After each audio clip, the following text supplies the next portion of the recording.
deeply flawed, that debt doesn't matter. Both sides, Republicans and Democrats. Republicans say debt don't matter because we have to police the world. The Democrats say, well, entitlements forever, so deficits don't matter. They do matter, and you're suffering the consequences. And this is why we had a housing bubble, so we have a bubble in education. Costs are way too high. You pump money into education, and the people receiving the money just raise the prices. Does the quality of education go up? No, the quality of education goes down, and you end up with all the debt. It's a deeply flawed system, but for now, the only salvation to work our way out of this is to get back to some sound economics so that students can at least get out and start paying that debt down. But if you say, oh no, what I want you to do is appropriate more money and bail us out, well, where are we going to get the money? Do you want me to just print the money or tax somebody else? There's no wealth anymore. The jobs are gone. We've had a 30 million people increase in this country since the year 2000. No new jobs. Essentially the same number of jobs. Unemployment isn't 9%. If you count it the old-fashioned way and everybody who just quit looking for work and the underemployed, it's 22%. That's why people are feeling a lot worse than the government's telling us that we're supposed to feel. Inflation, they say, there's not too much inflation, 2% inflation, and it's not true. If you use the see what they do is they change the way they calculate the figures. If you use the old CPI, prices according to the government, the old CPI is going up 9%. But that doesn't tell you the whole story. Because if you're in the middle class or low income class, what you spend on food and medicine and other things is much higher. Your inflation rate might be 15%. You know who doesn't care about inflation rates? Are the wealthy. And this is a characteristic of the destruction of money.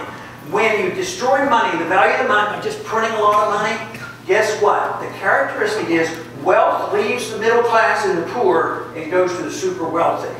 So there is justification to talk about that 1% that's super wealthy, but they should be all in one package. If somebody gets wealthy by hard work and effort and giving you goods and service and it's an honest living, we shouldn't condemn that. That's what freedom is all about.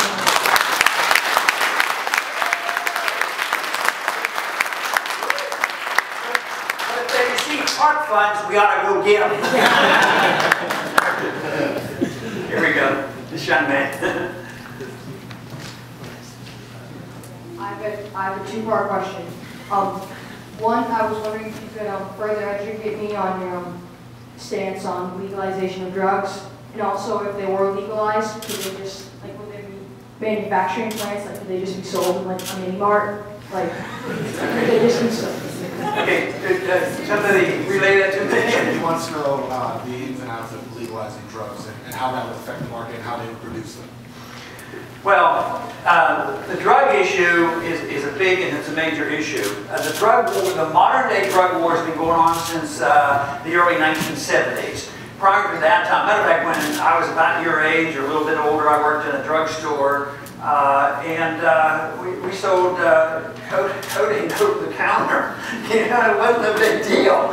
And prior to that, you know, in our early history, the federal government wasn't involved in any way whatsoever. Whether it was alcohol or any drugs, they just didn't have any federal laws. If there were to be regulations, it was by the states. And that's my position. I think the federal government has totally failed, hasn't cut the usage of drugs, they violated our civil liberties, they spent $1 trillion. Prohibition doesn't work with alcohol, it doesn't work with drugs. But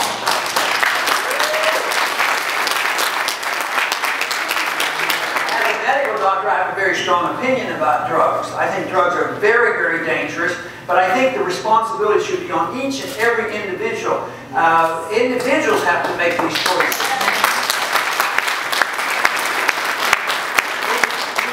Other choices on dangerous things. Driving an automobile kills more people than using illegal drugs.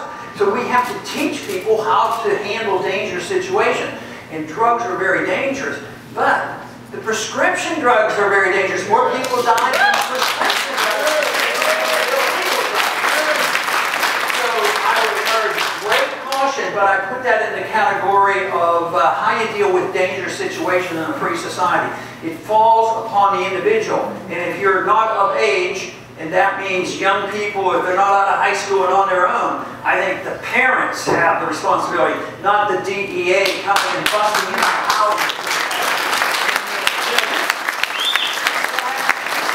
When a gas is story because there's a lot of these busts, drug busts coming in, and they come in and they break in and they make mistakes. They go into the wrong house, they don't have search warrants, and they broke into this home that was supposed to have drugs, and there was a Marine that had just come back from overseas, from Afghanistan, and he heard banging and somebody pressing in the door, so he put his family in a closet.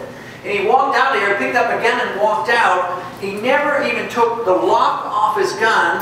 The police barged in and saw him, and they shot him 32 times. There were no drugs in the house. That's why this war on drugs is so dangerous. It violates our civil liberties.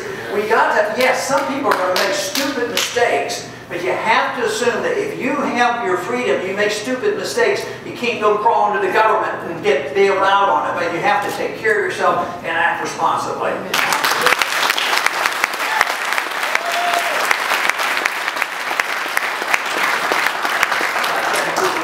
Folks, this is going to be our last question. Oh, yeah, sorry, night runs fast. But all right. after this, how about over there someplace and back on the wall? Sure. Time has gone so quickly. Dr. Paul, you talked about the difference between defense and militarism. Can you give us some examples of the use of our defense that you would have supported in our past history? In where? Any examples in the past history? Okay. I understood the first part, militarism and He wants to know what military actions in United States history you would have supported. oh, okay. What would I support militarily? Defensive actions. Anytime anybody attacks us, I supported what happened after 9/11. We were under attack, although my explanation on why they attacked was different. But once they attacked, whether it's Pearl Harbor or 9/11, we have to do it. So I supported the authority to go after those responsible for 9/11. But it ended up badly because we actually had bin Laden trapped at Tora Bora, and all of a sudden we just sort of dismissed it and we went marching over. Well, we needed to invade Iraq. And we invaded Iraq, so I did support invading Iraq, but I supported going after bin Laden. Iraq had nothing to do with 9/11. They've been itching for a war with 9/11 for Iraq for a long time. Afghanistan, the country of Afghanistan did not attack us. Yes, we do know that Al-Qaeda spread through Afghanistan. But Al-Qaeda also did some planning in Spain. They also did some planning in Germany. And guess where they got their air flight training? In Florida. So you don't have to attack the world because these guys just passed through. But you have to go after it. The other thing that I did after 9/11 was I introduced a resolution to renew the interest in the provision in the Constitution, a letter of marque and reprisal, which means that under special circumstances, when you can't declare war against a country, you go after a specific group. They used this in the early history against the pirates. And they used both private sources and government sources to go after individuals. And I thought that would be precise and go after them. So I think the main thing is, if a president, and I as a president, would never go to war and engage in a 10-year war without your permission and the permission of Congress with a declaration.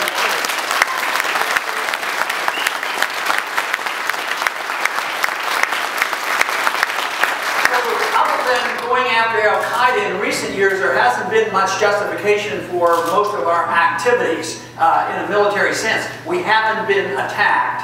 We were attacked on Pearl Harbor.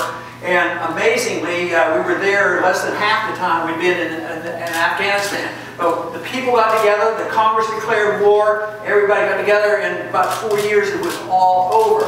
Now that of course is obviously very legitimate. But to go into nation building and protecting oil and putting drone bases around the world, we're in hundreds of places. We have 900 bases. It's 130 countries. We just opened up a base in Ethiopia where we're going to lob drone missiles at the bad people. Well, guess what? There may be a bad person out there, but when you target them, sometimes you miss, and sometimes you hit people around them. They call it collateral damage. People don't like that. And that's why they get angry at us. So we have to change policy. We have to have a clear understanding that military activity is not equivalent to defense. And that, of course, is the reason why I am so strongly in favor of being very, very cautious. I think it's also the reason that I have the strongest support from active military duty. I have to leave, but I thank you very much.